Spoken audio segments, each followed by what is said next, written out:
live, and JDM Photography is back in the building. Couple days on a hiatus. Joe is back. That means we've got all the equipment out, and even a triple universal charger. I don't think we're using it today, but dude, I don't even know this thing existed to charge all three different phones. We got to show the people this new little tool. Now, just in case you guys don't know this, if you come into this, and we have a lot to talk about today. Holy crap. I don't even think an hour and 15, 20 minutes is enough here at today's show. But look at this little thing here. This is awesome. So this is the iPhone, the Android, and the, what's the third one?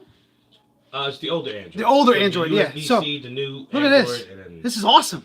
$7. Joe got this yesterday for $7. Charging all the phones. So just in case you guys don't know what is happening here on Across the Board Sports Talk Show, there's the lighting, there's the pictures, there's Facebook Live, there's YouTube Live. We're all hooked up. We got little microphones, big microphones. We're on the Mixer app. It is an NFL Sunday, and we have a lot to talk about. Yeah, there it is. $7 at the Christmas tree shops, right at right there on Airport Road in Allentown. Pretty. I think it's pretty handy to have if you're if you're into media or you're into some sort of technology. You get in a car ride, you go on a trip, or you travel somewhere, and everybody wants to charge their phones. I mean, if you're an iPhone user like I am, your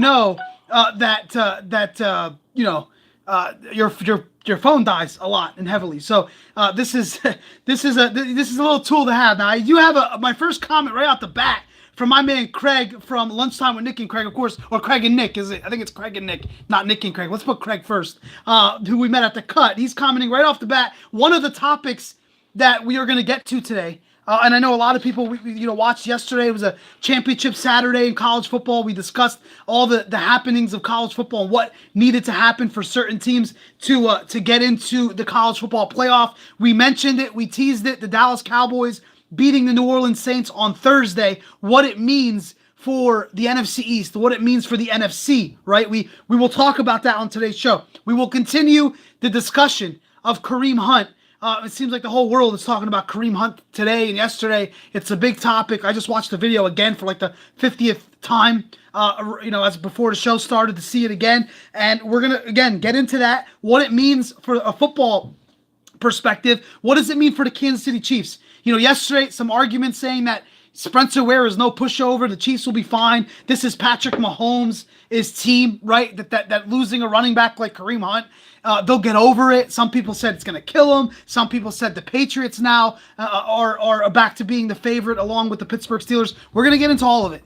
We're going to get into the Cowboys. We're going to get into the Kareem Hunt situation. We're going to talk about this college football playoff that's coming up today at noon. We're going to find out who's in the college football playoff. We know Bama's in, even though they were very beatable yesterday, and Georgia let them slip off the hook. We know Alabama's in. We know Clemson's in, right? And we know that Notre Dame is in. Those teams are safe. The spot that's being the controversy is being surrounded by is with the fourth spot with Georgia or Oklahoma or Ohio State. Look, I'm very simplistic when it comes to this. I think the SEC gets a far larger rating in the last, how many years have we watched college football and have seen this, even dating back to the BCS days, that the SEC gets all the love, right? If Georgia beats Bama there, obviously they're in the top four. Bama slips probably a spot or two to 2 and 3, and there's no argument. Georgia couldn't complete the job. They couldn't get the job done. It doesn't matter if the game was close yesterday. Oklahoma is a Big 12 champion. Ohio State is a Big 10 champion. You cannot, absolutely not, put Georgia over either one of these teams. I don't care who you are and who you talk to. So we'll get into that as well. But we're going to lead the show off where we left it yesterday. And of course, there are plenty of ways you could tune into the show. I see a lot of people tuned in. I see, again, speaking of Craig, he says, do you think the Cowboys will win this week? Oh, wait, haha.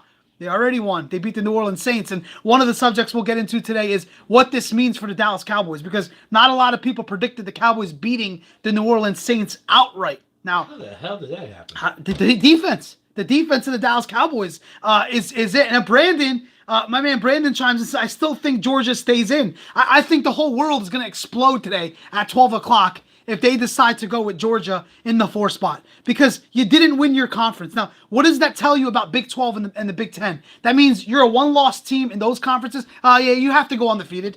You want to make the playoffs, you need to go. You can't lose any games. Kyler Murray is one of the best quarterbacks in college football. Goes out, beats Texas, took 1 loss this year, okay? took one loss. He avenged that loss against Texas, and you're going to leave him out of the top 4? There's no way. That's why the college football playoff needs to be extended to 8 teams. Enough of this 4 teams bullshit, right? College football needs a bigger playoff.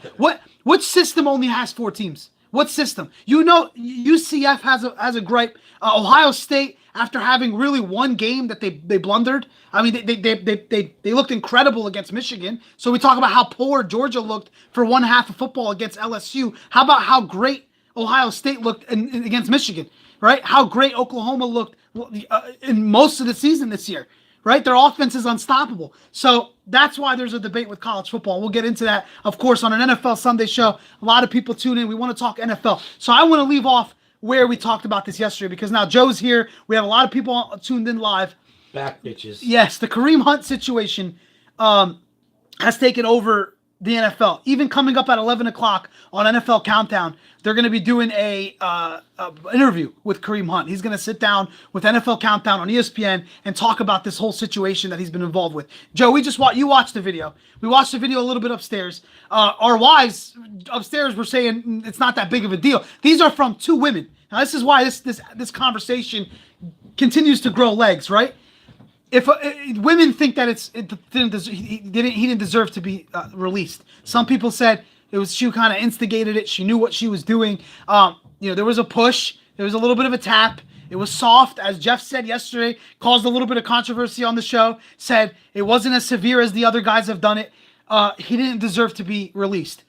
The thoughts from everybody on the chat room before we hear this interview. Now, we're going to be doing the show live, so we're not going to see what he says on the interview. Maybe we'll watch it after the show. Maybe somebody that tunes in could tell us what he really says. What is he really going to say in this interview, Joe? I mean, like, you got caught, right? You were videotaped. My whole opinion was you're an athlete. Listen. Well, people need to... Yeah, you can't touch a woman, though. I mean, that's the thing. You could say... It's not even about touching a woman. There's video cameras everywhere. Yeah. When you're driving on traffic, somebody's watching you. You see people nowadays. Someone, I'll keep it as clean as possible, but someone hears a scuffle, and the first thing you see is that one person, nosy person, has their phone already. Of course, recording. It's all over YouTube. You can't do anything without someone recording. Of course, it's not going to happen in this day and age. Now, if you're an athlete or someone with some type of name or something, you got to know that everybody wants a payday. Of course. Whatever you do, soft push, hard push, yeah, hard fart, bad fart, millennial offense. You just don't touch her.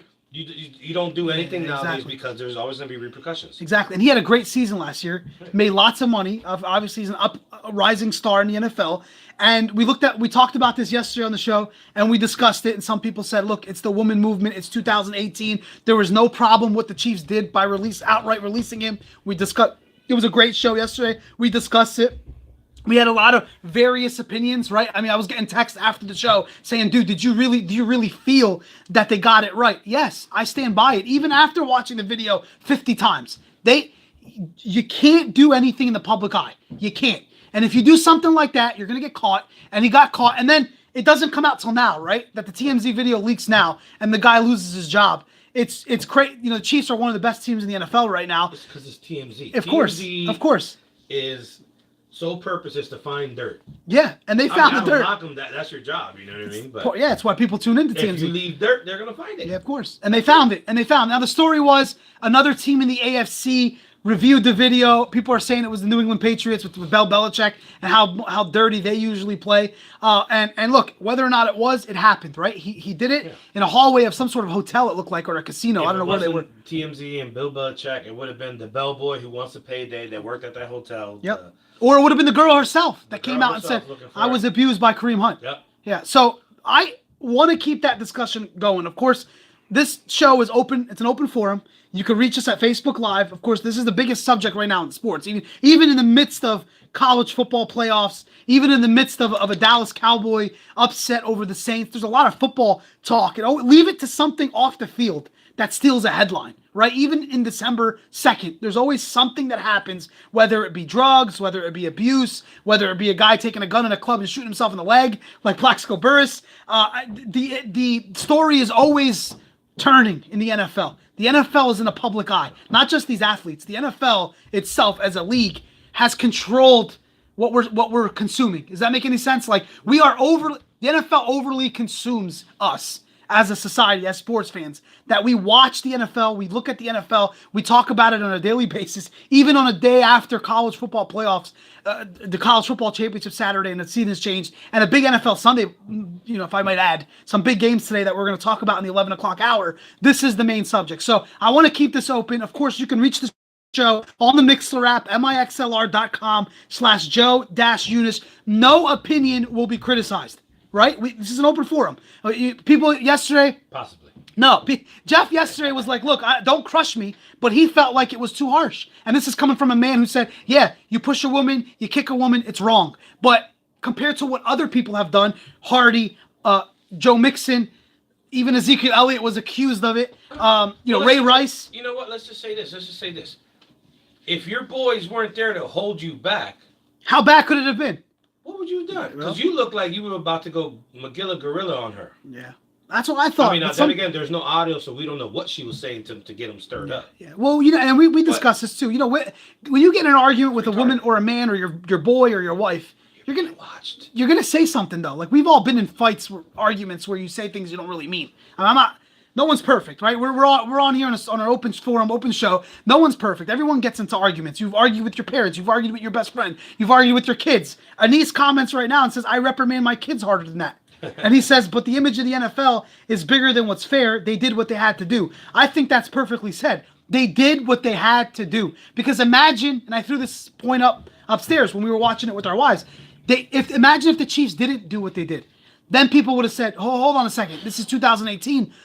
There's a video out there that he pushed a woman, that there was a scuffle, right? And you let him stay on your roster? This is bigger than football. That would have been the argument. See, I'd like to think that it was done out of, when you play for the NFL, the MLB, these big professional teams, there's tradition.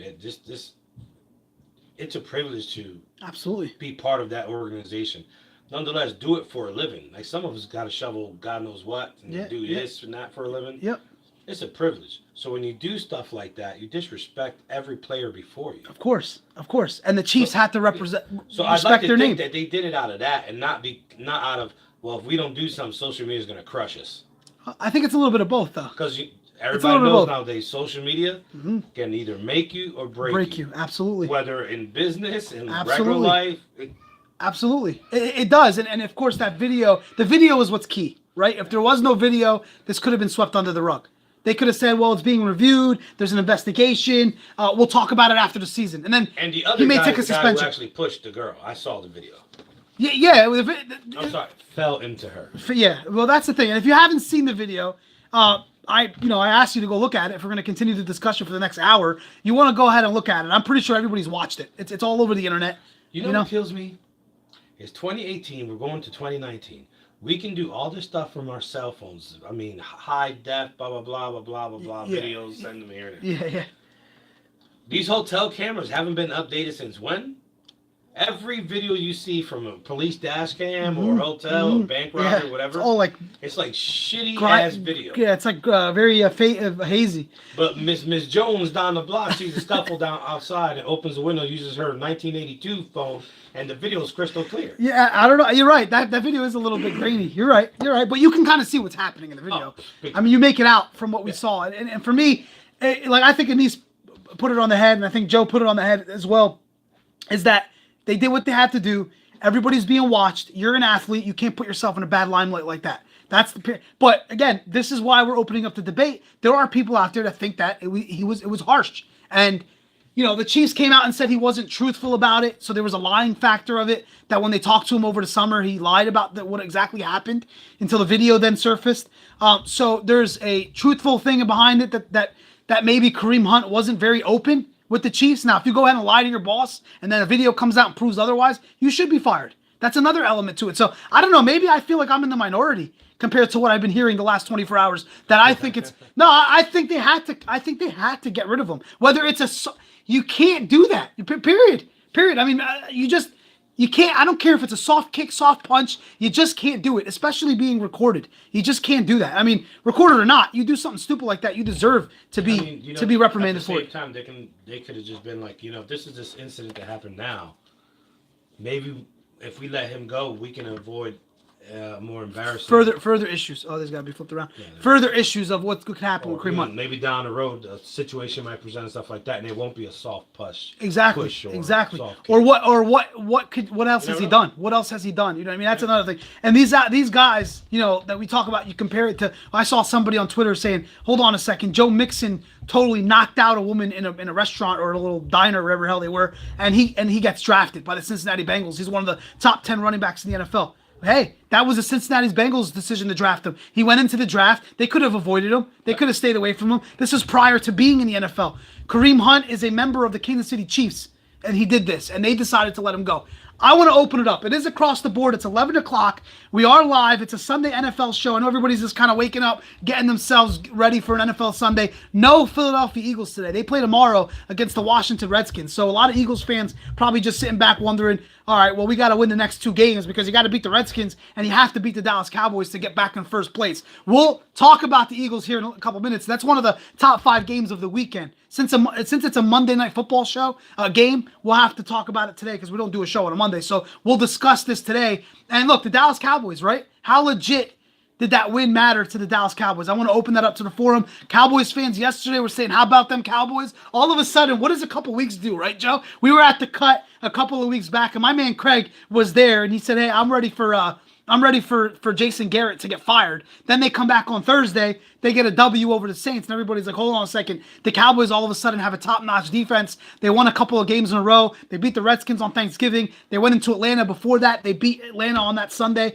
in Atlanta. Now they beat the New Orleans Saints. They ripped off 4 straight wins, and the Dallas Cowboys now are the front runner to win the NFC East. They've been the front runner for the last couple of weeks. They seized the opportunity, as we talked about at the cut. And, you know, Joe said it here, said, who saw that coming, right? Who saw that coming for the Dallas Cowboys actually beating the New Orleans Saints? Now, I had the Cowboys +7 on the site on GodfireLocks.com, and we'll get to the pick segment at 11:15. But how many people did actually predict the Cowboys winning that game outright and stealing a win from a Super Bowl contender New Orleans Saints team? Right? If you beat the Saints, whether you're at home on the road, that elevates your game, right?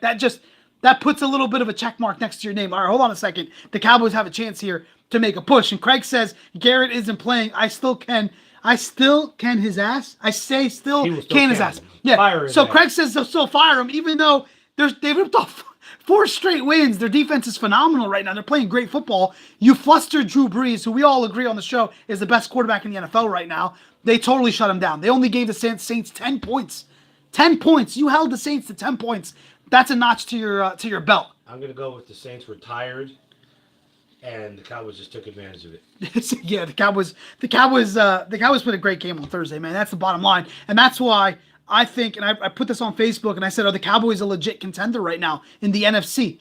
I think they are obviously a front runner to win the NFC East, which is shaping out to be a really wild ending. Tomorrow, we're going to see possibly the Eagles get a win against the Redskins, which makes them both 6-6. The Cowboys are 7-5, and it sets up a matchup next week between the Eagles and Cowboys with 2 teams looking for a division title. So that, you know, what does this mean for the Saints as well? You know, I know people are saying, oh, Saints came back down to earth a little bit. They showed a formula for beating Drew Brees. I mean, if you remember a week before that on Thanksgiving, the Falcons had them in a tough situation. If it wasn't for all those turnovers that the Falcons committed in the red zone against the Saints, there was a chance that the Falcons could have upset the Saints on Thanksgiving. So a couple of games in a row where the Saints were kind of humbled. The Saints were kind of brought back down a little bit to earth. There's a debate there to think that, I mean, you know how much I love the Saints. I predicted them earlier in the year, predicted them before the season started to go ahead and represent the NFC in the Super Bowl. I still stand by it, but there's somewhat of a formula to say the Saints are very beatable. Is that what we learned on Thursday, that the Saints are very beatable? That's why I wanted to open up the discussion today, that what the Cowboys did was not only big for the Cowboys, but it was big to show the world that, okay, here's a formula to beat the Saints. You play good defense, you run the ball, you keep Drew Brees on the sideline, you blitz him, you force him into some bad throws, and all of a sudden you can knock off a Super Bowl favorite New Orleans Saints team, and that's what happened on Thursday. So I'm interested to hear from Eagles fans today, because you got to be a little bit worried, right? The percentage of winning the division went down after Thursday night, because you're 5-6. You're sitting there wondering, all right, let's get through the Washington Redskins. Let's beat them tomorrow night. Let's play Dallas next week and get yourself into first place in the NFC East. Now the Cowboys beat the Saints, and you're like, all right, now you got to win the next two just to be tied with the Dallas Cowboys going into the last 3 games of the season. So percentage of the Eagles actually winning the NFC East. All right, not statistically, not numbers-wise. I want to hear people's gut today. I want to hear Eagles fans on the chat room. And even if you're not an Eagles fan, what do you think of this whole NFC East, the division? Because right now, Dallas looks like a contender. Dallas has a defense, and we all know defenses win championships. I know it's a cliche, even in the screwed up NFL that it is today, with all the flags and all the bullshit penalties that we get and how the game is skewed for the offense to have success. The defense is still a big part of what NFL teams try to do. So how big of a game was that for Dallas? I want to throw that out there for everybody. Reach me on the Facebook Live app. Of course, the chat room is open. Thanks to Craig and Anise for opening up, and Brandon for opening up the chat room. Get the comments in. The Mixlr app, mixlr.com/Joe-Eunice. You can, of course, comment on Twitter at Joe Eunice. That's JoeYounes 15. And we're on YouTube Live, which you can like, share, and subscribe on the YouTube page at Across the Board Sports Talk Show. There's plenty of ways you can reach the show, and the show is brought to you by Red Jewelers. Of course, I see Red was tuned in earlier. Probably, if I talk to Red, who's an old school guy, right, old school fan, I'm sure he would have told me, that's bullshit what happened with Kareem Hunt. Because if you're an old school guy, you probably look at it and say to yourself, it's a soft society that we live in. Right? A lot of people think that we're in a, I'm one of them. I think we're in a soft society, but it had to be done. We talked about this yesterday. It needed to be done. Here's Anise with and we'll get to the advertisers here in a second. Anise puts out a transcript from the interview, because I can't physically watch the NFL Countdown interview. He says, shocking, Kareem Hunt said in a nutshell, I'm sorry, I'm on the wrong. I'll take full responsibility. It's not who I really am. I'll learn from this. So there you go. What does that mean to you right there? Kareem Hunt takes blame. Now, you could say, well, Kareem Hunt's doing this because it's in the public eye, that he has to say this. No, I fully think he believes that. Maybe Anise can comment. How did it come across, his face? How did it look on the NFL Countdown interview of whether or not he really meant it? I don't know. That comment right there means to tell me that he knows he messed up. Right? I'm sorry. I'm on the wrong. I'll take full responsibility. It's not who I really am. I'll learn from this. That sounds like a guy that realizes he fucked up. Right? Unless he's just doing it to please the public, and he's probably thinking, my agent told me to say this because I want to get another job, and I want the Patriots to call me in the offseason, or someone to call me because he wants to get himself employed again. I feel like he had to say it, and I'm sure he meant it. He meant it. Whether or not you think it was soft, whether or not you think he didn't deserve to be released, as we said yesterday, as a lot of people chimed in yesterday on the show, it needed to be done because this is 2018. Period. I don't think anybody can argue that and say to yourself, he had to be released by the Kansas City Chiefs, because Kansas City, as a franchise in the NFL, cannot take that on their shoulders and say, you got a guy who abused the woman in a video, right? And you kept him on your roster. People are going to say, what are you doing? What are you doing if you're Kansas City to keep this guy as an employed running back of your team? You can't do it. You can't do it. I don't care who you are and who you ask. You can't do it. So it looks like it was genuine. And as Anise says, seems genuine, but what else could he really say? What else can you do? Now, your agent can tell you, sit up there on national television, and have this interview at 11 o'clock on NFL Countdown and tell everybody you're sorry. What is he going to say? Yeah, I meant to push the woman. I'm a scumbag. What is he going to say? What else can he do? He's got to take blame for it. He's got to say that he's wrong if he wants another job. But you don't think he honestly feels like he was wrong by doing this? Whether your agent tells you to say it, I'm pretty sure he knows he fucked up. Yeah, but is it genuine? I don't know. He knows the video. He knows the video's been out there. He knows this happened. This happened back in February, by the way. Yeah, it was almost a year ago. A year ago. So he knew about this. Yeah, he knew about it. Someone found it. Obviously he didn't give a shit about it until someone brought it up. Yep. But what else can he say? What else can he say in the public eye? That I meant to do it. I'm sorry I got caught. Yeah, like what's he gonna say? But if it's genuine, look, he's gonna get another job. I think there's going to be someone that gives him a second chance because of his age, because of his skill set, because it's a second chance, society where he's going to get another crack at it. Somebody will come along in the offseason and say, you know what, let's give this guy a chance. The NFL will probably suspend him for 4 or 5 games or whatever it is, 6 games, and he'll be right back on a roster starting next year. And the Chiefs are the ones that are out, right? And I started the show and I said this to start. One of the topics on the show is, what does this do for the Chiefs' chances? People are all on Twitter. People are on Facebook saying, well, they still got Patrick Mahomes. They got Tyreek Hill. They're still one of the most explosive teams in the NFL. I think they'll be fine. Then there are some people saying you lose Kareem Hunt. And not only when something like this happens, it's a morale killer. This is a bust on the Kansas City. Now it's going to take them a couple of games to adjust to the situation that Kareem Hunt is no longer there with the team, right? Athletes are very up and down, that they see a teammate go through some trouble, that this is going to cost them. They're gonna have a little bit of a morale, a downgrade in morale, that the Chiefs are going to struggle from this Kareem Hunt situation, right? That he's no longer a Kansas City Chief. Everyone's going to do their job. You look at the Pittsburgh Steelers with the Le'Veon Bell situation. We've discussed Le'Veon Bell on the show pretty much every week until you finally realize that he's not showing up for the Steelers. It does affect the team's mental stability. It does affect the team's morale. It does affect the team's outlook on what they're able to do offensively. We've seen that with the Steelers when they started the season 1-2-1. But you look at what they are now, they've overcome it, right? The Steelers are 7-3-1. They got a big game against the Chargers tonight on Sunday Night Football. They seem to move on with life without Le'Veon Bell. And so will the Kansas City Chiefs.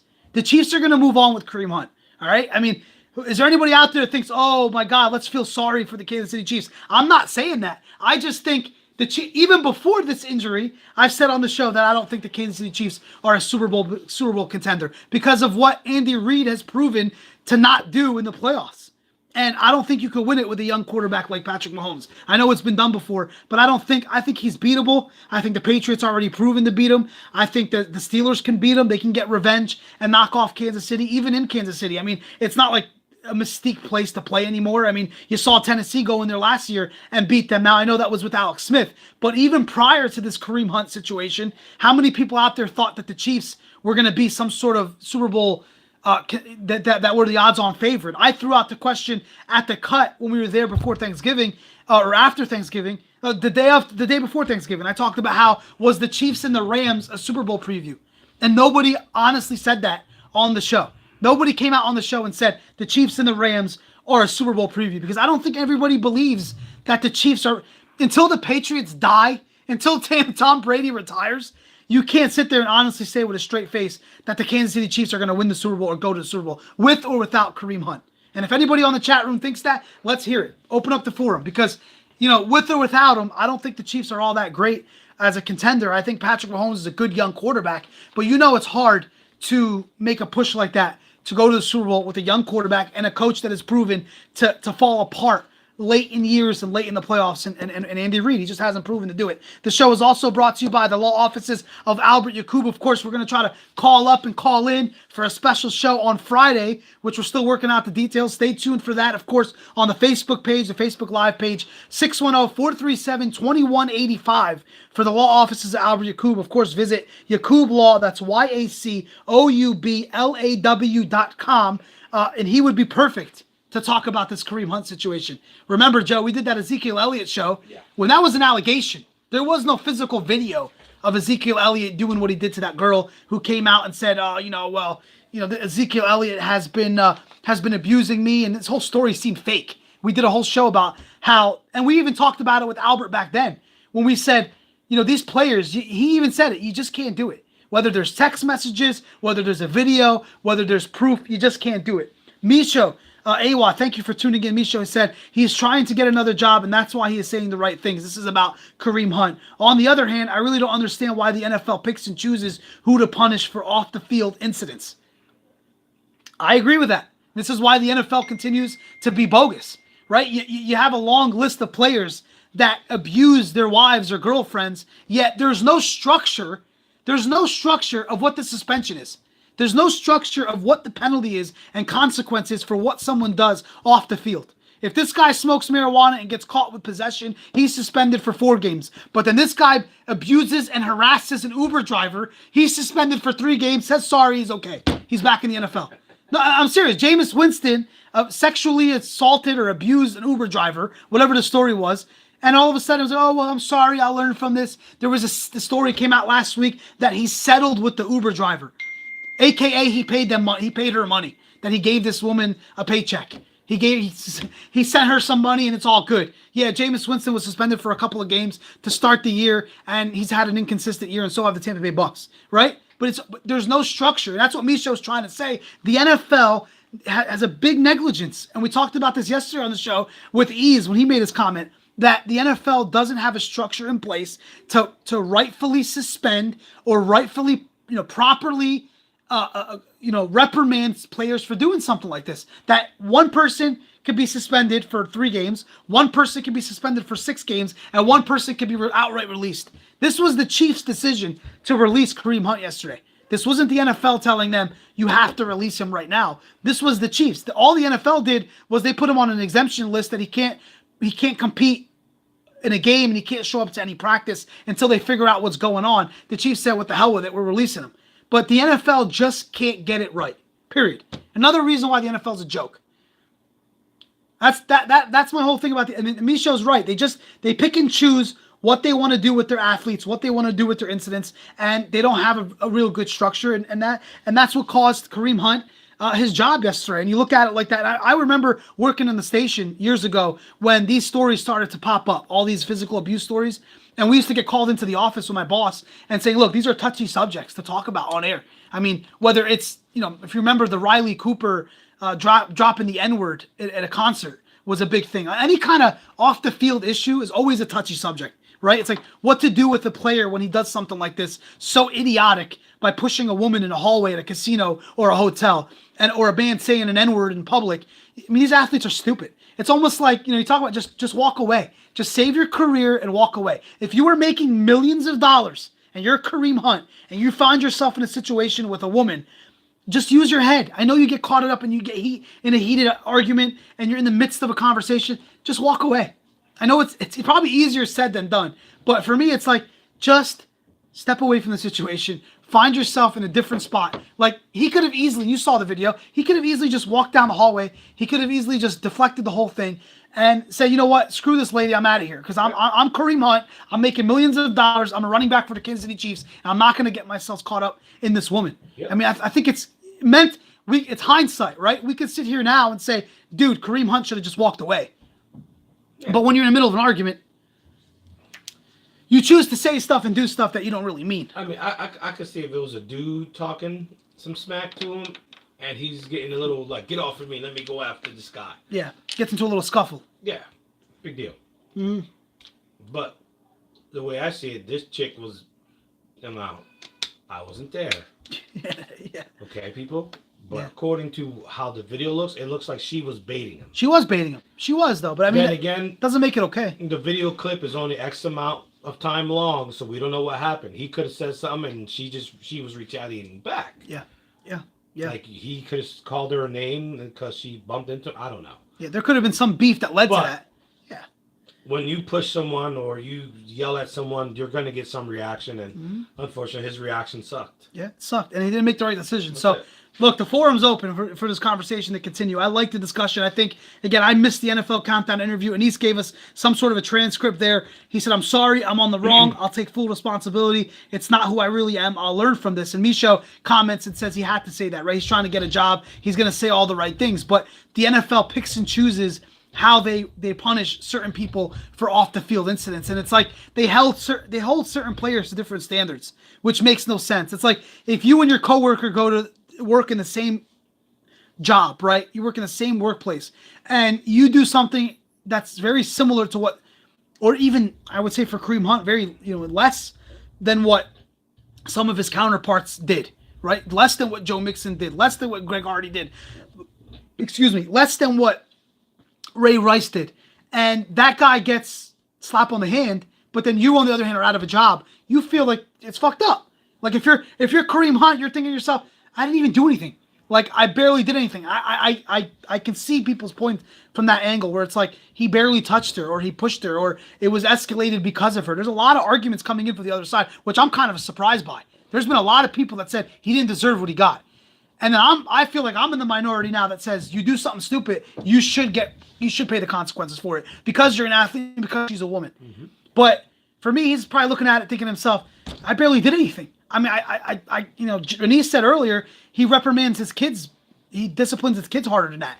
And there are people publicly saying the same thing, saying, I barely touch my kids the way that he touched that woman. But again, you're not a star athlete for the Kansas City Chiefs. You're not, period. You are in a different limelight, and that's the problem with the NFL. And you're an athlete. You get paid millions of dollars. You got to act like it. Gotta act like it. There's no other way around it. So whether you're on social media or not, I'd love to hear your point. Even after the video and we close up the shop here in about 40 minutes, I'd love to hear your opinions on this because this stole the headlines yesterday and today. Of course, leave it to an off-the-field issue, as I led the show earlier. Leave it to an off-the-field issue to kind of take away from what's happening in the NFL today. But we're not going to stop talking about the NFL because we have the top 5 NFL games coming up in a couple of minutes. I know I'm 5 minutes behind in the pick segment. GodfatherLocks.com yesterday, Joe. I know you weren't here yesterday. 2-0 on the show. I told you Oklahoma would get a cover even though we had to sweat that one out. And I told you Georgia was going to compete with Alabama. Plus 12. GodfatherLocks.com was 5-0 yesterday on the website. Of course, we had Oklahoma. We had Georgia, we had Stanford, we had Fresno State winning outright in overtime in a walk-off touchdown. First time in years that they beat Boise State up there in the blue field in Idaho. And then, of course, Clemson beating Pittsburgh 42-10 yesterday. 5-0 college football Saturday for GodfatherLocks.com. What an unbelievable college football season it's been. 14 weeks. 13 of them have cashed in for GodfatherLocks.com on a 35-12 run in 200 star picks. And of course, how about yesterday, not only 5-0, 21-9 in my last 30 college football picks. As I'm looking up statistics, if of course everyone's wondering what the hell I'm doing, leaning over to the left and the right, watching on YouTube Live and Facebook Live. 21-9 the last 30 college football picks. As I jokingly said to one of my customers yesterday, I wish every day was Saturday, because it seems like every Saturday we've had success. Now for Sunday, it's been up and down. You know my true feelings on the NFL. Very, very hard to predict the NFL these days, man. I mean, it's almost unpredictable. And of course, we led the show with this Cowboys discussion. What happened last week with the Cowboys and the Saints?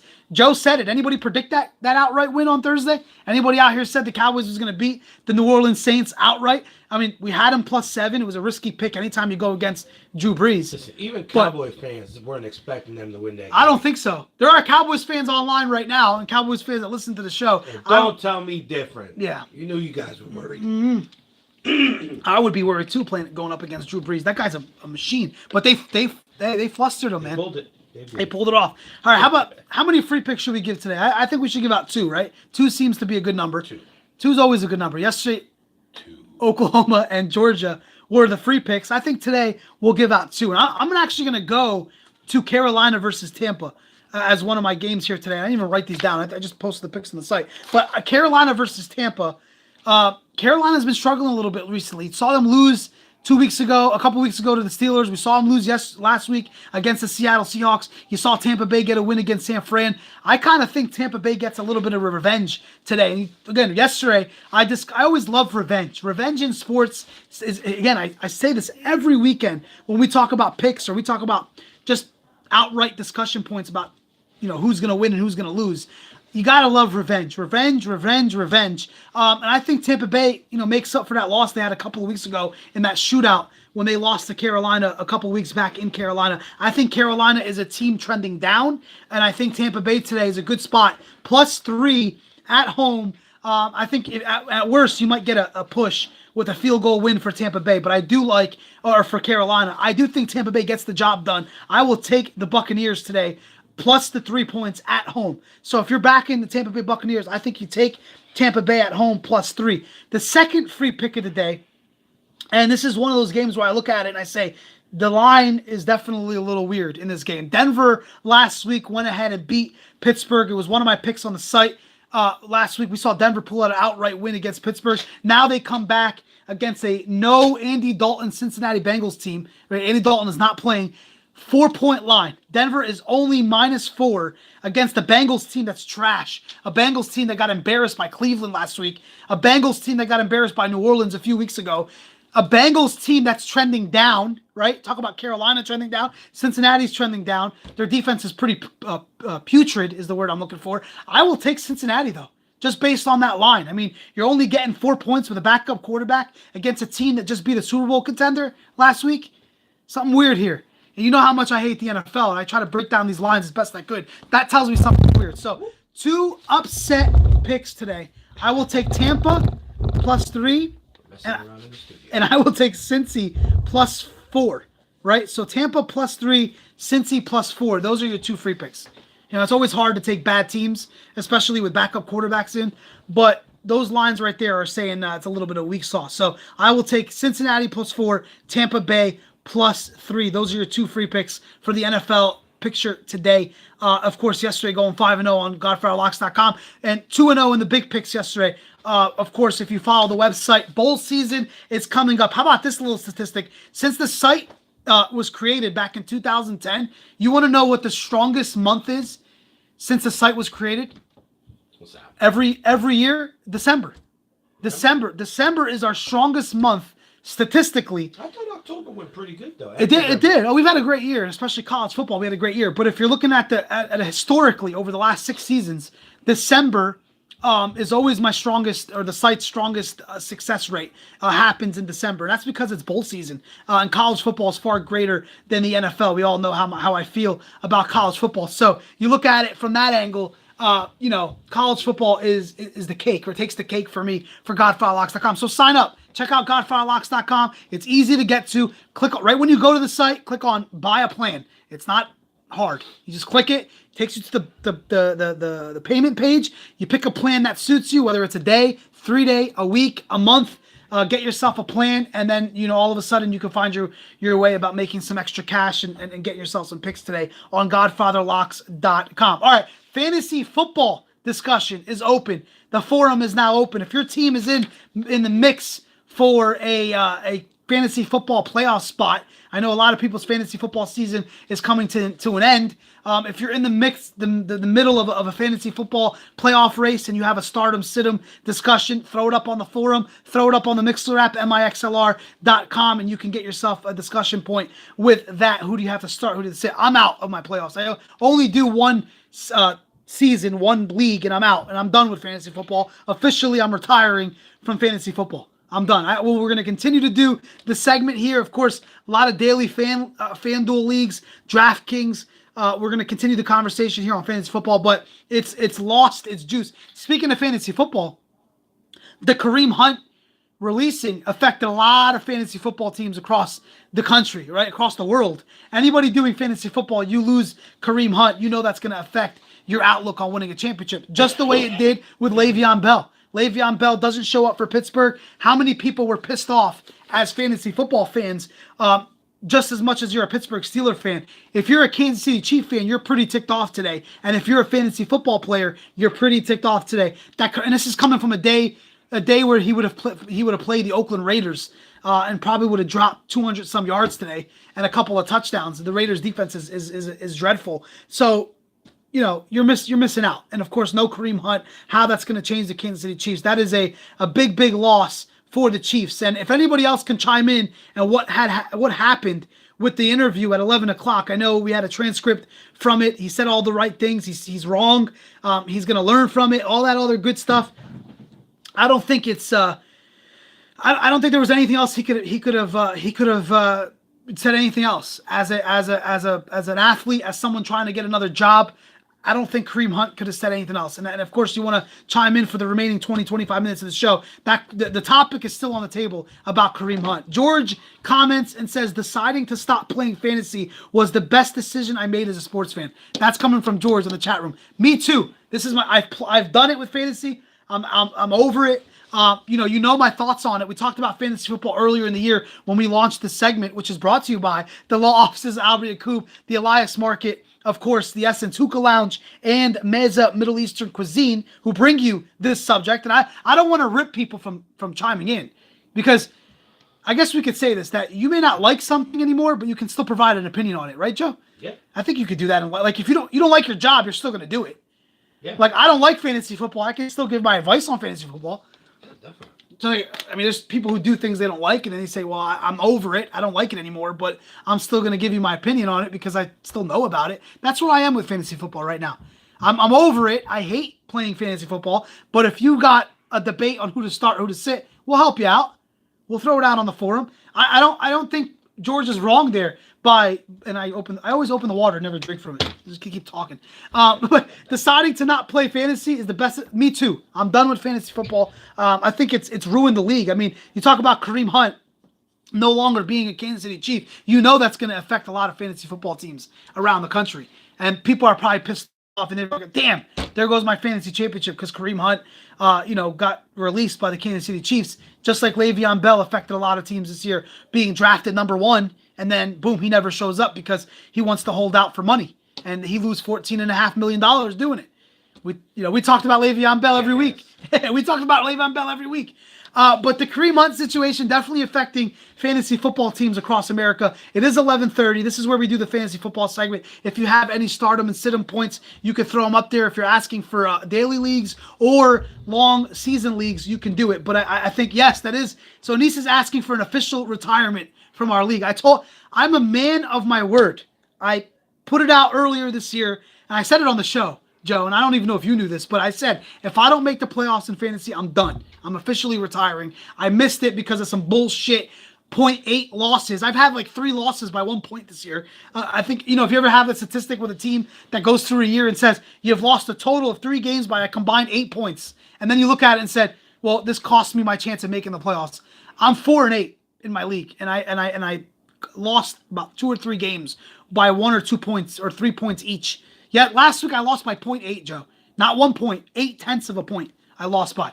So yes, I'm done with fantasy football. It's over. There's no chance of me coming back. I hate it, and I don't like it. I think the FanDuel DraftKings is better. I really do, because if you're sitting back and if you're at Oceans, I like that place, Oceans. We were there a couple weeks ago. Yeah, you gotta go back. Yeah, but if you go there and you're watching the game for a day with your buddies and you're enjoying the games, all right, sign up for a FanDuel, sign up for a DraftKings, and make a lineup, right? Those are cool. That's cool if you do it once in a while. But to have a long season where things like this are out of your control, when a guy gets suspended or released, guys go on IR, you put up a large portion of money in the beginning of the year, and then you have to wait it all out, and it's just too much. I don't have the time. I don't have the patience anymore. I want results today. Am I wrong by saying that? That I want my satisfaction now.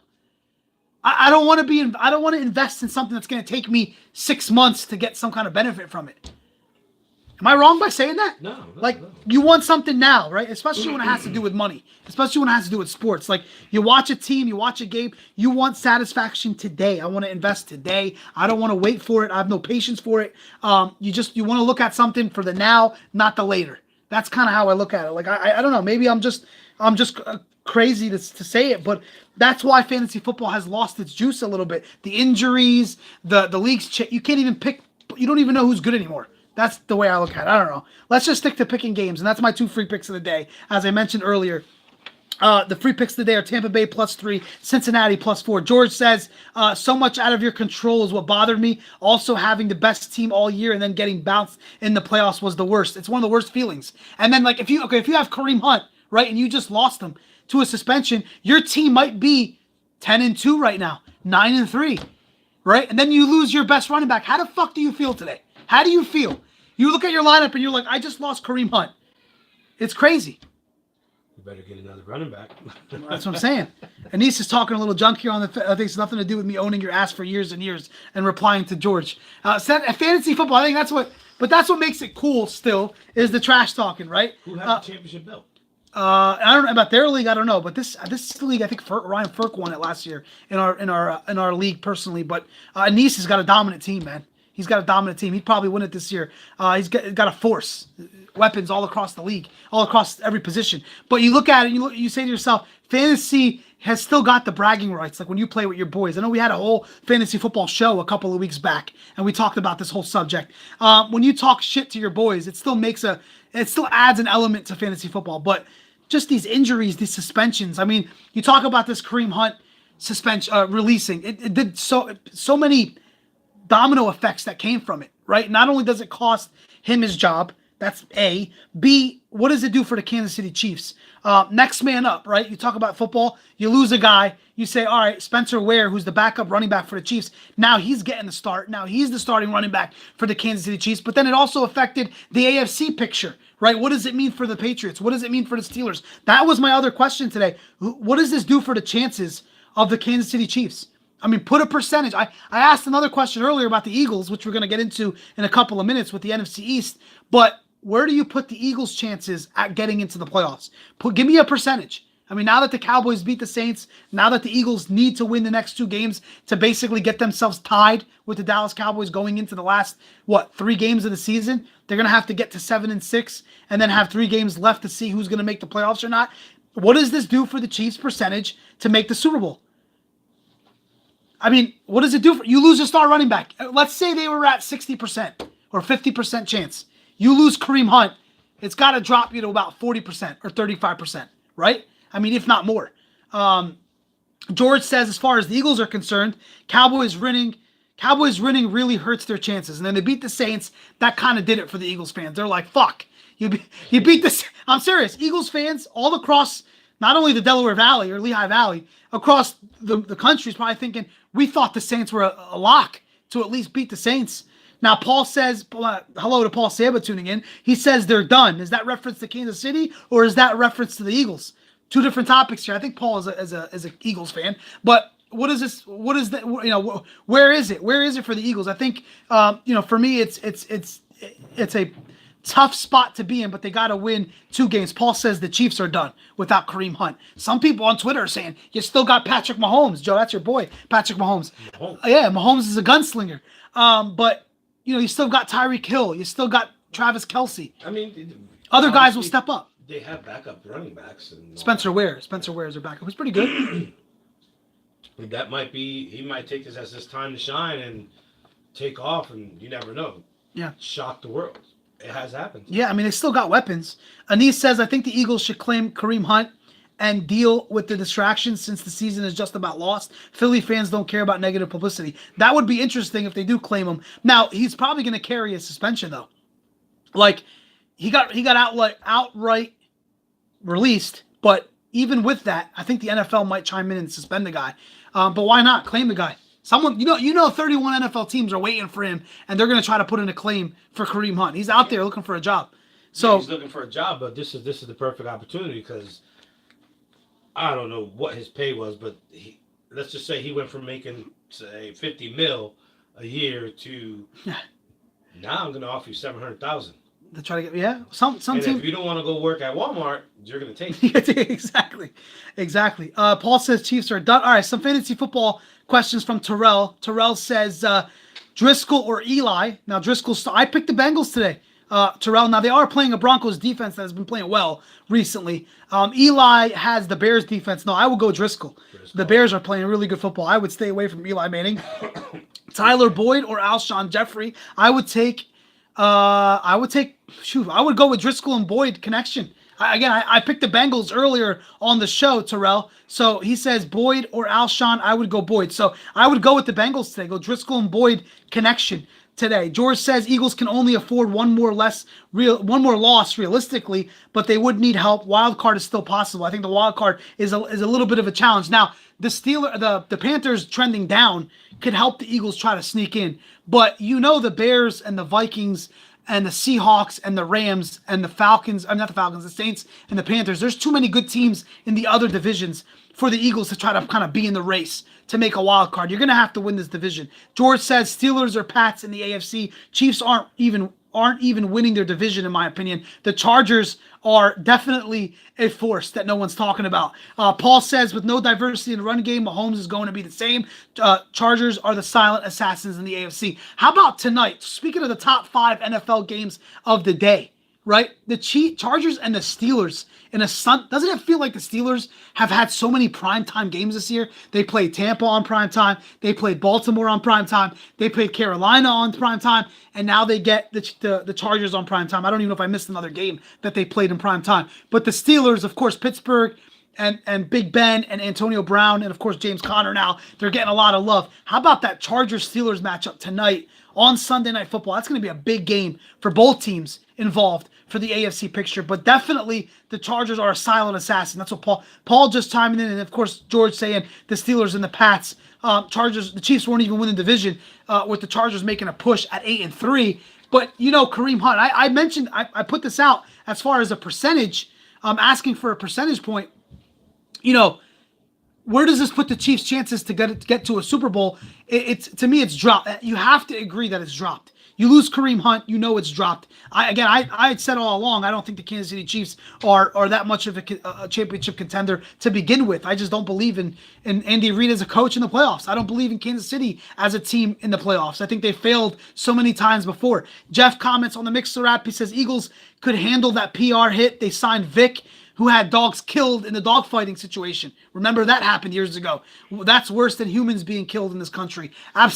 Absolutely, Jeff. Good point. You remember when the Eagles signed Michael Vick, everybody was like, oh man, Michael Vick was fighting dogs and betting on it with his boys. And everybody was so up in arms about the dogfighting scenario. So how much of a publicity stunt is it if you go ahead and sign Hunt? Right? How much of it is a negative publicity anyways? Someone's going to do it. Someone's going to take this guy on. I mean, look at the Bengals. They drafted Joe Mixon, who knocked out a woman in a restaurant. Nobody said anything about the Bengals. For what? For draft week? People talk shit about the Bengals for 1 week. They went ahead and got Joe Mixon. They drafted him. Whether it was late in the draft or not, they still did it. They still got him. So would you care, Joe, if the Giants, I know they got Saquon Barkley. They don't need Kareem Hunt. But would you care if they go ahead and say, hey, we want to sign Kareem Hunt? Even though he had this whole scuffle with a woman and it was recorded, and yes, he's been released by the Chiefs. I mean, I don't think publicity, no one cares about the publicity anymore of what you do as a team. Everybody wants to win. I know it's a soft society. I feel like two different discussions.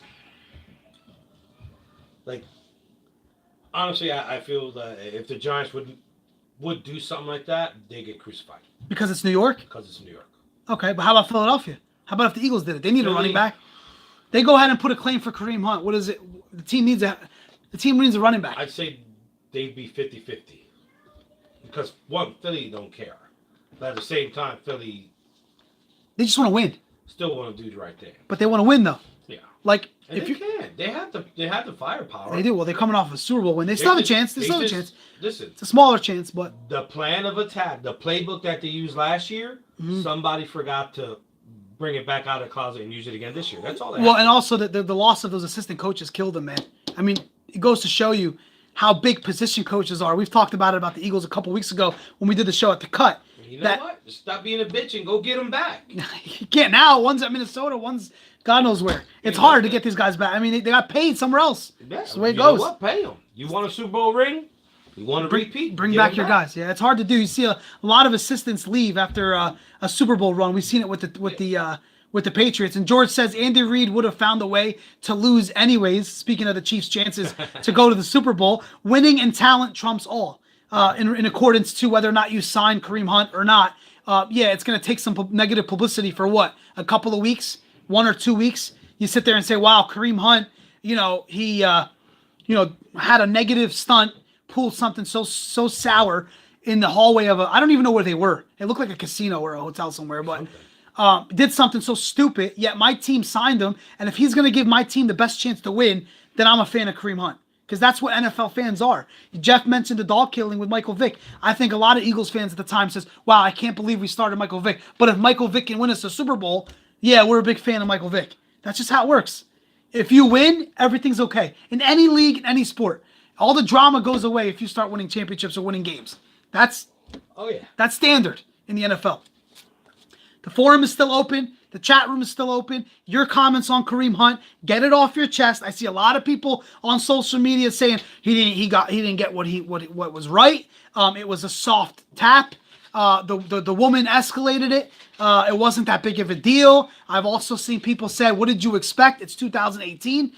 He got what it was coming to him. He needed to be released. There's a lot of good opinions out there about this Kareem Hunt situation. He spoke to the media at 11 o'clock in his interview. Anise gave us the transcript. He said all the right things. He sat there in his interview and said he's in the wrong. He messed up. He'll learn from this. Whether you think it's the right thing to say because he has to get another job, or whether you think it's genuine. I think this is 2018. That's I guess to put my whole opinion in a nutshell, to wrap this whole thing up. Do I think that it was that vicious of a video? No. But you can't do that in 2018. You can't touch a woman. You can't, if you're recorded, you're in trouble. That's what happened with Kareem Hunt. That's my sole opinion, as this is an opinionated show. He got what was deserved. He got what he's deserved. It was deserved. You can't do it. You just can't do it. Chris says, I personally didn't think it was that bad. Most people don't think it was because you're comparing it to what Joe Mixon did. You're comparing it to what Greg Hardy did. You're comparing it to what Ray Rice did. Mentally, you tell yourself, dude, he barely touched her. She instigated it. But you have to put yourself in the shoes of the Kansas City Chiefs. The guy lied to the Chiefs, right? He lied to them about what happened. It's a woman being touched in a wrong way in this society in 2018. You're a star athlete and there's a video. You're going to lose your job.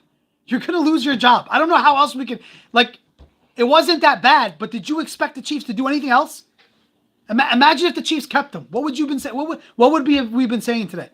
Oh, yeah. What would the heat be taking for the Chiefs saying, wow, I can't believe they kept this guy. This is just a bad situation the Chiefs are in. They had to make a move. They panicked. They released the guy, and that's the subject. And that's what we have to tie a bow around this discussion.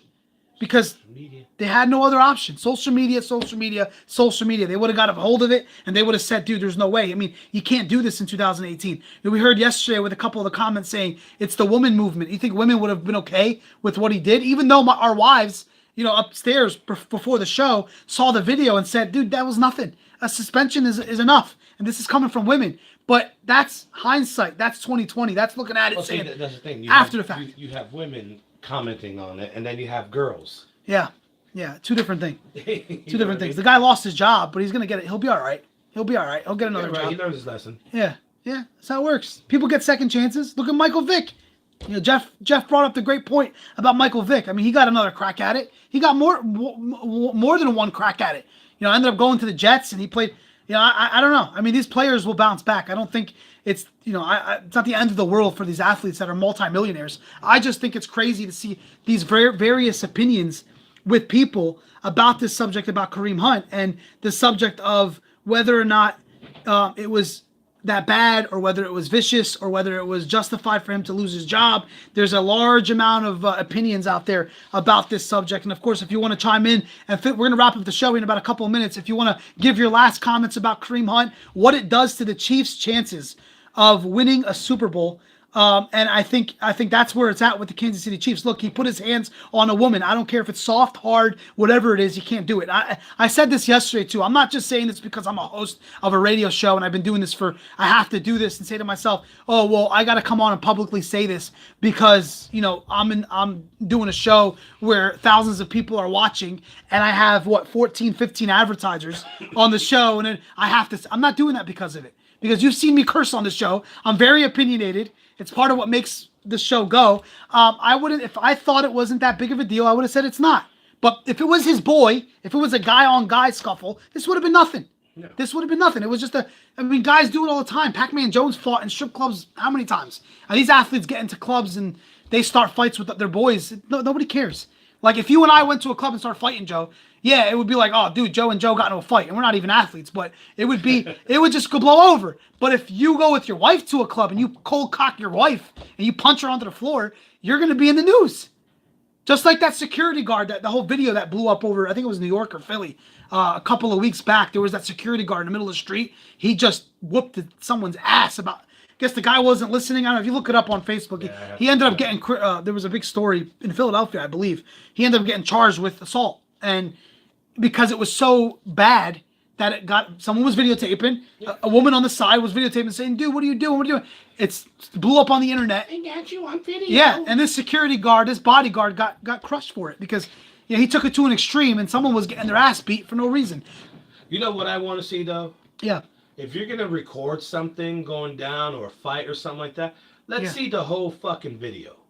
Yeah, I'm tired of seeing like the 2-second clips. Snippets. Where, all right, someone's getting someone's just getting their ass kicked. Their ass kicked left and right. Yeah. Yep. But you don't see the before and after. I want to see the whole thing. Let me make my own decision. Because I feel like that's what's going on social media. Like, oh my God, these guys got into a fight and it was terrible. Yeah, and you saw like 10 seconds of it. Yeah, it's like 10 seconds. But that was like the whole fight. Yeah. So you're saying if we would have saw more of this Kareem Hunt video, let's see the whole story. It would have changed your mind a little bit. I don't know. Well, let's say let me make my mind up for myself. Yeah, I agree with you. Feed me. I agree with you. A little bit. And tell me that it tastes like chocolate. Let me see where it's coming from. I agree. Let me make my own decision. I actually agree with that. I agree with that a lot because you could have seen what led to that. I don't know. What if she punched him? That doesn't make it okay to punch her back. Maybe he got caught cheating and she came. That's his wife or his girlfriend. Was coming. Maybe he just saw some obnoxious person threw a pound cake at her face. I don't know. That's an interesting story. No, you're right. We don't know this. We don't know what led to it. Or we just saw. Her boyfriend wanted an autograph and he blew them off and she took it to a different level. We don't know the backstory. I want to see the whole video. Yeah. And unfortunately, we saw just a clip from it. Jeff says, I don't know. They kept Tyreek Hill and he punched his girlfriend in the stomach while she was pregnant. Remember, that's his teammate. That's because he didn't want no kids. That was way more horrendous. No, but I think Jeff's point back to what happened. What happened yesterday? Jeff made a great point. He said, don't rip me for it, and we didn't. It was a great debate on yesterday's show. It's been a great debate yesterday. Jeff said there was far worse. The Chiefs. I think what did it for the Chiefs was, and I know this is going to sound very soft, but he lied to them about what happened until the video came out. Like maybe Tyreek Hill was upfront with what happened. There's a video, whatever. Tyreek Hill was upfront about it. He did what he had to do to be apologetic. I guess Kareem Hunt lying about it did it in. Well, you know what? He didn't allow them to prepare for something like that. Yeah. So basically, they got sucker punched. They did. Like, they did. What video? This came out of nowhere, and they acted fast. You know what? Boom, you're going. Fired. Yeah. That's what happened. Now, Chris Jarrett chimes in and says that's true. What we say it's not bad because we're used to how the NFL or sports work as far as abuse. But if you were at your job and they had a video of you kicking a coworker, you would be done real quick, no questions asked. Oh my God. What? Yep. Whether you think it's harsh or not, you would have lost your job. Listen, I'm at work. When I go in the office, I'm one of those. I watch what I say because I don't want to offend somebody. You have to. I watch my man. I don't touch anybody. But let me say this. I'll give you the pound before I shake your hand. Well, let me say this. I used to work in a sports radio environment. Okay, a lot of male testosterone down there when I used to work at the Fanatic. Mm-hmm. There used to be women that worked in our environment, whether it was a sales rep, whether it was a promotions person, whether it was anybody, a marketing person, a secretary, a receptionist, right? When you put in, let's say, 50 men in a studio that work in a sports radio environment, and I'm going to say this very frank with you, a lot of horny people, a lot of horn dogs. No, I'm serious, Joe. I mean, you work in a manly environment. It's a locker room. It's a locker room environment. Okay. Locker room talk. Exactly. And there's a lot of women. There were people I worked with that used to say something when a woman would pass by that was attractive or that was wearing something that was something to look at. Right. I'm walking a fine line here, but things were said. Right. Those people got in trouble for it. Whether you hear something, I witnessed it where people were getting called in saying, dude, you can't talk like that around this. I don't care how quote unquote hot she looked or how, because this is at the time, 2015, 2016, 2000, whatever. You look at it, you say to yourself, you got to watch what you say. Imagine if you worked with Joe Schmo at an office and you get into a fight and you kick the guy and you fight, you're done. You're done. This is 2018. This isn't a slap on the wrist and say, hey, Kareem Hunt, yeah, their video leaked. It wasn't that bad. It wasn't that bad. You're going to keep your job. You kidding me? Look at it the way Chris just said it. Look at it from a point of perspective that you are doing it to your coworker. Because you got to hold these athletes to just being an average Joe Schmo. That they're not on this pedestal. That they're not this superstar athlete making millions of dollars. Then your opinion will change. Yeah, it has to change. I mean, you have to watch what you say. You have to watch what you do. Yep. You have to. Yep. I'm not saying that's a bad thing. You should have good manners. Well, yeah, but you're a star athlete. Yeah. You're held to a different. You know what? Standard. Period. Whether you're a star athlete or your average day Joe, you should have some morals and some ethics and. I agree. I'm pretty sure that these dudes were raised correctly. Hopefully, most of them. Well, some haven't been though. If you bring his mama's gonna slap the shit out of him. Well, I'm sure she is now after losing his job. I look, for me to wrap this. She wants her house. Yeah, I agree. But to wrap this up and to put a bow. I know this is a reoccurring discussion. This is a big topic, and we're gonna find out what happens. Going forward with Kareem Hunt. We're gonna hopefully do a show live this Friday with the law offices of Albert Yacub. I'd love to get the lawyer's perspective on this because we talked about Ezekiel Elliott when there was no actual proof. That story looked like that was just a money grab. That the chick was looking for some cash. But we'll talk about that this Friday live, hopefully from the Wooden Match. We'll get some more details to you guys as the week goes on. Again, you could reach the law offices of Albert Yacub if you have anything you're going through yourself. DUI, violent offense, drug offense, 610-437-2185 for Albert. Tell him you heard about us on the show. He'll help you out. And of course, seeing a lawyer's perspective is always good when you get a touchy subject like this. Like when we talked about the legalizing of sports gambling, and we did that whole show. It was pretty big. You get a lawyer's take on what these athletes do off the field, or what these things mean for the future of a sport, or for the future of an athlete. It's always good to get that perspective because these guys know, what's in it for the athlete, what's in it for the legalities of the NFL. I think the NFL continues to drop the ball on situations, not just like this, but in a lot of things in the NFL, right? They are just behind the eight ball in a lot of ways, and it's upsetting. It really is upsetting to see the NFL struggle like this with reoccurring issues, and this is one of them that they just can't get it right. One guy gets suspended for 3 games, another guy gets released. You just don't know. You just don't know. Also, the show brought to you by The Cut, which we were there a couple of weeks ago. 2 phenomenal shows that we did recently at 1058 3rd Street in Whitehall, 610-443-0511. Call up Matt. Make an appointment with one of the finest barbers in the town and tell them that you heard about us. Of course, all my advertisers would appreciate if you mention across the board sports talk show so we know that you guys are paying attention. Local businesses, that's all we support here on the show. Your Lehigh Valley Realtor Eli Boutros. If you're looking to buy, sell, or customize a home, call up Eli at 484-547-8228.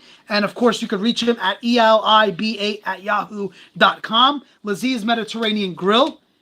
Closed today, unfortunately, but go ahead and check them out Monday to Saturday for the best food that you're going to find in the Lehigh Valley as far as Mediterranean food is involved. I mean, you're getting some high quality food there at 4666 Broadway in the Tillman Square Plaza in Allentown, PA. Amazing food and phenomenal service. Speaking of food and service, Biagio Pizzeria continuing to add to their menu for holiday seasons. I think they had a turkey gobbler sandwich, the cheesesteak that I've been craving the cheesesteak. I'm gonna have to go ahead and visit Biagio Pizzeria Restaurant, 1526 North Cedar Crest Boulevard in Allentown, PA. Visit Biagio, BIAGGIO Pizzeria on Facebook, and of course at Biagio Pizza on Twitter and BiagioPizza.com. JDM Photography, which I told you, we showed you the triple universal charger earlier that Joe's been providing. If you look at the equipment here, the way we set this thing up, it's pretty phenomenal what Joe does. Joe's currently booking Christmas photos, right, Joe? Are you open for that right now, or? No. I actually got booked for weddings, so things are tight. Things are tight. Okay, so Joe's booked for some weddings coming up and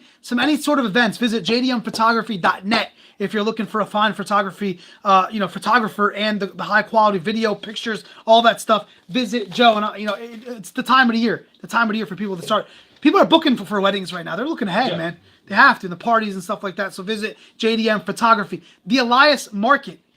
Which we can go for some fresh cheese and pies today, can't we? I mean, what day can't you go for that? I'm starving. They've added some more things to their array of choices down there at the Elias Market. Visit the Elias Market located on Front Street, in Allentown, PA, and check out the finest produce and butcher and pies there as well. The Wooden Match, where we're tentatively, hopefully will be this Friday, 61 West Lehigh Street, beer, meat, and cigars, 610-865-1777, thewoodenmatch.com.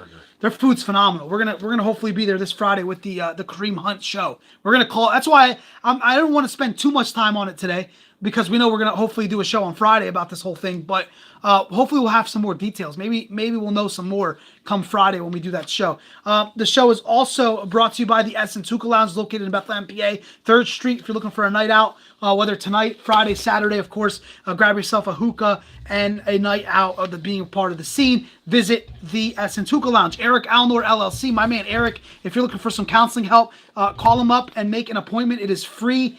To reach out to him. He'll let you know what it takes to get some counseling. 717-462-2928. Google his name. Visit his website. Go on Facebook. All these advertisers are located. And finally, last but not least, the newest advertiser of the show, the Beef Baron. Okay, we will be there live next Sunday afternoonish, we're going to call it. It's going to lead you right up to NFL football. Stop on by. Beef Baron it's one of the secret spots in Allentown. I really believe that. I really honestly believe that. Not many people know about it. Right there off of Catasauqua Road in Allentown, PA. We're going to be there on December 9th, next Sunday at noon for a live show. Delmonico steak sandwich, fish sandwich. Joe, I know you're hungry. It's going to make you even more hungry. Oh, yeah, I think I'm going to go there now, dude. Chicken sandwich, fries, chicken fingers, mozzarella sticks, fresh made quesadillas. They've added so many things to their menu. The draft beers. You got to check out the Beef Baron. They have the games. They've got TVs in the back room. They've got TVs in the front room. Check out the Beef Baron located in Catasauqua Road in Allentown, PA. We're going to be there live next week. We'll be there next week. We can have a bite to eat and watch some games next Sunday live from the Beef Baron. Of course, if you want to stop on by and watch a game. I know they're going to have the Eagles game on tomorrow night. Speaking of the Eagles, I know we're running late, but hell, I run this show. We can talk about whatever we want, right? We're the bosses here, Joe. We can do whatever the hell we want. Yeah. There's no restriction on it. Redskins, Eagles tomorrow. Okay, what the Eagles need to do to win this game is pretty damn simple. They got to have Carson Wentz be the focal point of this game, right? The focal point of this game. We talked about it last week. Carson Wentz needed the pressure to be on him, and he showed up for the most part in the second half against the New York Giants, got that win for the Eagles. When you're at home and it's Monday Night Football and your season's on the line, the Eagles have to win this game tomorrow. Where do you turn to? The quarterback, okay? Whether you like it or not, in sports, in the NFL, the coaches and the quarterback take the blame and the credit for everything. Am I right by saying that? When your team had success, when your team wins, the coach and the quarterback get the credit, and when they have a bad run and when they struggle, they get the blame. I think we all could agree on that. That's just the nature of the beast. When you're the star quarterback or you're a head coach, you're going to get the credit and the blame, and that's what it's about for Carson Wentz tomorrow against the Redskins. It's time that he steps up. I've been on the Carson Wentz ripping tour for the last couple of weeks. You know how I felt about Carson Wentz. I think he needs to take the bull by the horn again tomorrow, play sound football. He's going to need some help from Alshon Jeffrey. He's going to need some help from Zach Ertz and company. He's going to need Golden Tate to finally get some plays in and obviously get clicking. If it's better late than never. So the chances of the Eagles making the playoffs obviously hinders on their performance tomorrow against the Washington Redskins, because the Dallas Cowboys, as Joe said it earlier, nobody saw the Cowboys winning outright against the Saints on Thursday. That changed the complexion of the NFC East. It did. Now the Cowboys are a contender all of a sudden. When you got a defense playing like that, right? It's hard to say the Cowboys aren't a contender to win the NFC East and possibly win a game or two in the playoffs. It's pretty phenomenal how things change in a couple of weeks. Pretty crazy. Just a couple of weeks ago, we were saying, fire Jason Garrett, leave him in Philadelphia. And I was getting ripped on the show when I thought the Cowboys would go ahead and compete with the Eagles on Sunday Night Football. When I took them as a free pick, if you recall that day, people were ripping me saying, dude, are you serious? The Eagles are going to win this game. Cowboys went ahead and won that game. They won a couple of games since, so we're going to find out what happens tomorrow with the Philadelphia Eagles. It's been a great show today. I think it's been awesome. We talked a lot about Kareem Hunt. We're going to find out who's in this college football playoff right now. And I'll tell you this, I might pop back on in an hour if Georgia gets picked in the top 4 today. I might come as furious as I may be. Georgia better not be picked in the top 4 to make this playoff. If you didn't win your conference, you don't get selected. Oklahoma needs to be the 4th team in the playoffs. You're going to get Bama, Clemson, Notre Dame. Who's the 4th team? We'll find out. We'll talk about that, of course, as the show goes on. Friday, a possible special show with Albert. So 3 shows next weekend, possibly, hopefully, as I stay tuned to the Facebook Live page on Across the Board Sports Talk Show. That's a lot in a nutshell. It is. Like, share, subscribe. That's it. LSS. If you could like, share, and subscribe us on YouTube, keep the Mixler app going at mixlr.com/Joe-Eunice, and of course on Facebook Live. Thank you for everybody that chimed in. Chris, George, Anise, Paul, Terrell. Who else chimed in today? We had a lot of people chiming in. Me show earlier in the show, we had, let's see, Craig, Brandon, everybody that chimed in, Jeff on the chat room on the Mixer app, everybody that's tuned in here live. Thank you for watching Across the Board Sports Talk Show. We'll be back on Friday for a special Kareem Hunt, not Tyreek Hill. Jeff's got me on this Tyreek Hill punching his pregnant wife situation. But we're going to talk about Kareem Hunt, and we're going to discuss this with the law offices of Albert Yaqub on Friday. And then, of course, Saturday's show with no college football. College football is done. Army, Navy next Saturday, but we got bowl season to discuss. Maybe we'll go through all the bowl games next Saturday, and we'll discuss that. And, of course, on Sunday, the NFL show. Thank you, everybody. Enjoy the games. We didn't even do the top 5 NFL games of the day. We didn't get to it, but Chargers-Steelers is a big one. Of course, tomorrow, Eagles and Redskins, and there's a big one. And, of course, the Patriots and Vikings have a big game coming up at 4 o'clock today. Seattle's in a big game against the Niners. They got to keep their playoff push going. Panthers are in a playoff push. A lot of good games today. Enjoy the NFL Sunday. Let's see who's in the college football playoff. I'll talk to you next week. Thank you. Enjoy your day.